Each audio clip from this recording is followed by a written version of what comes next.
नमस्कार दोस्तों, आप देख रहे हैं 4 PM महाराष्ट्र और मैं हूं मयूर परीख।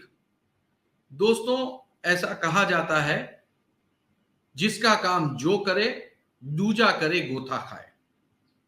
यानी कि हर व्यक्ति को अपना काम करना चाहिए, दूसरे के डिपार्टमेंट में अपनी चोंच नहीं डुबानी चाहिए। लेकिन महाराष्ट्र में मुंबई शहर में अजीत पवार की रैली के बाद कई सारे बड़े सवाल उठ खड़े हुए हैं। भारत में ऐसा कौन सा इंडस्ट्रियलिस्ट है जो सरकारें पलटने में अपनी भूमिका निभा रहा है? जी हां, अजीत पवार ने अपनी स्पीच के दौरान एक वाक्य ऐसा कह दिया जो कि बहुत ही चौंकाने वाला और अब तक की तमाम रैलियों से पूरी तरह से अलग है। अजीत पवार चाचा शरद पवार पर आरोप लगा रहे थे कि शरद पवार बीजेपी के साथ में मिलकर सरकार स्थापन का प्लान बना रहे थे और इसी दौरान उन्होंने कह दिया कि हम सत्ता स्थापन नहीं करेंगे और वहीं से बात खत्म हो गई। लेकिन अजीत पवार को शपथ लेनी पड़ी। यह खुलासा किया है अजीत पवार ने, लेकिन इस खुलासे में एक ट्विस्ट है। अपनी स्पीच के दौरान उन्होंने कहा कि दिल्ली में बीजेपी के आला कमान के साथ एक बहुत बड़े उद्योगपति सत्ता हेरफेर की इस मीटिंग में शामिल हुए थे। उन्होंने ये भी कहा कि ये जो भी मीटिंग हुई थी, इस मीटिंग में राष्ट्रवादी कांग्रेस पार्टी के आला नेता और खुद अजीत पवार भी मौजूद थे। इस मीटिंग में यह भी तय हुआ कि किस विधायक को कौन सा पोर्टफोलियो दिया जाना है, किसे कौन सी जिम्मेदारी दी जानी है और बीजेपी के साथ राष्ट्रवादी कांग्रेस पार्टी मिलकर कैसे सत्ता स्थापन करेगी। मोठ्या उद्योगपतीच्या घरी आपले वरिष्ठ नेते, दुसरे वरिष्ठ नेते इथं बसले, पटेल साहेब उद्योगपती, भाजपचे वरिष्ठ नेते, मी, देवेंद्र फडणवीस, सगळी चर्चा झाली। 5 बैठका झाल्या त्याच बंगल्यात आणि मला देवेंद्रला सांगितलं कुठं बोलायचं नाही।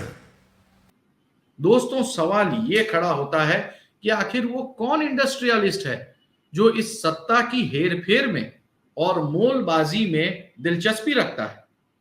वो कौन इंडस्ट्रियलिस्ट है जो ऐसी मीटिंगों में शामिल होता है, जिसके पास अपनी इंडस्ट्री के अलावा दूसरी इंडस्ट्री चलाने का भी काम है?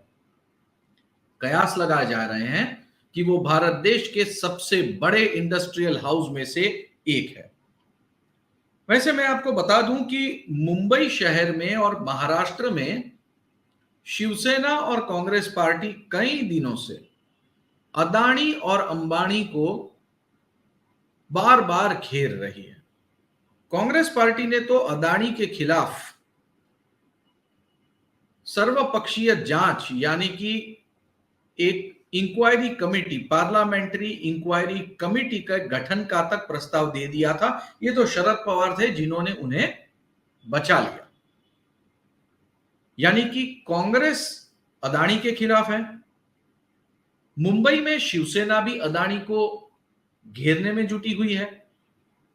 हिंडनबर्ग रिपोर्ट में भी अदानी का नाम आया था। ये सारी सत्ता की गहमा गहमी चल रही थी। उसी दौरान गौतम अदानी 2 बार शरद पवार से क्लोज डोर मीटिंग जाके कर आए।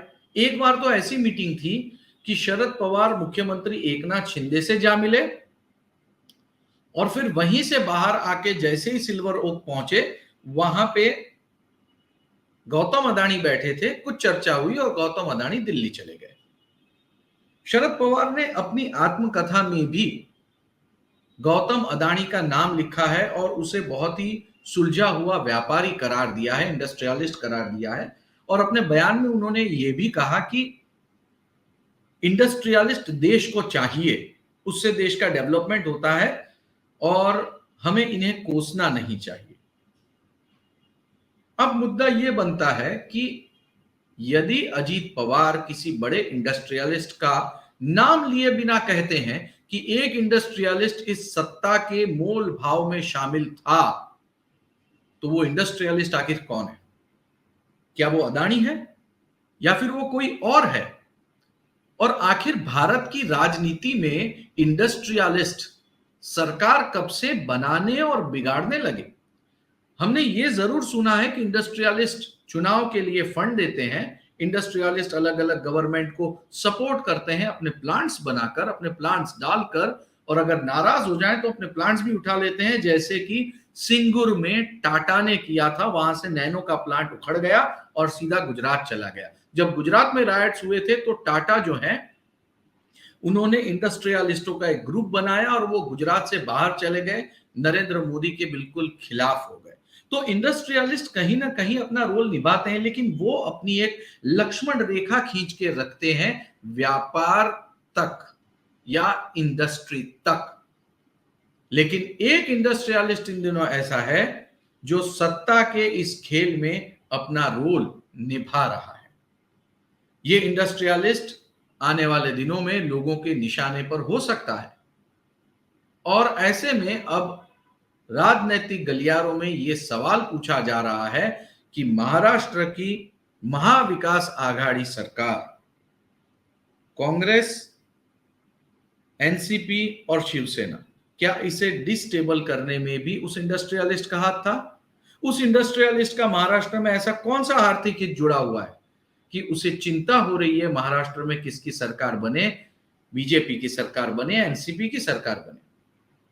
तो आखिर अजीत पवार स्पीच दे गए, स्पीच में इंडस्ट्रियलिस्ट का नाम नहीं लिया, लेकिन कई सारे सवाल पीछे खुले छोड़ गए।